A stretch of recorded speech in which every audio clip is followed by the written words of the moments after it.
So Rigo, it's up to you. You're the Executive Director of the LA County's Office of Immigrant Affairs. Take it away.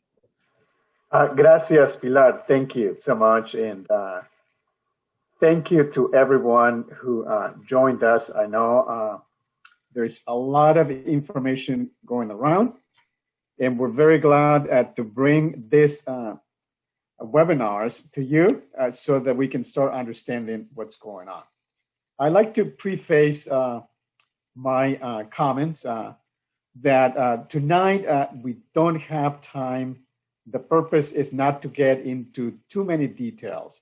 We want to give you information that we think is useful, and we want to remain engaged with you.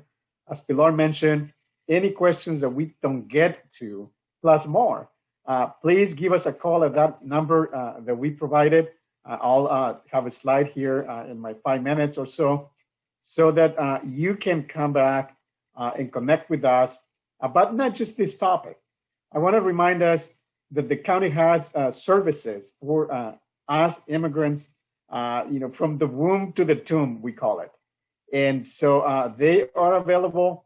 Some of the speakers will mention that most of these programs are not impacted in terms of immigration status. So I started working for the county when it used to look this way. If you see the screen, that was in 1878. I've got more than 25 years, trying to help out. And as you know, the county now looks more like this.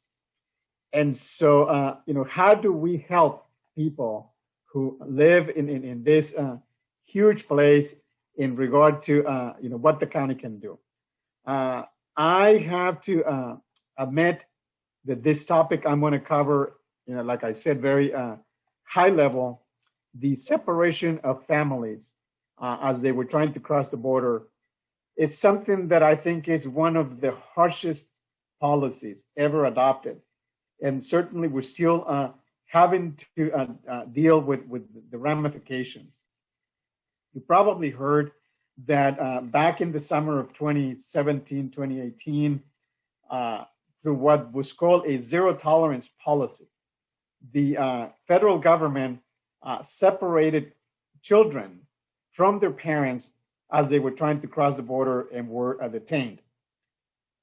What was so inhumane was the fact that they kept very little records when they took the children away from the parents, to the point that it was very difficult and continues to be very difficult to find the parents. Many of them were deported to their countries of origin, and then trying to reunify them with their kids. Right now, the numbers are not totally clear, but we know that at least 600 kids remain separated from their parents, and we know that the services they need, the help they need, the trauma they went through is just horrendous. So the county has made it a commitment to find who these kids are, determine what services the county has that would help them out, not just the kids, but those who are taking care of them now. Many of them are staying with family members, their aunt, their cousin, who are taking care of them, and we know they need a lot of help. I just wanted to point some of the services in general that the county has available. And really what I want you to remember, and particularly with members of the media, we know that you are very trusted in our communities as messengers. People are very afraid to come forward.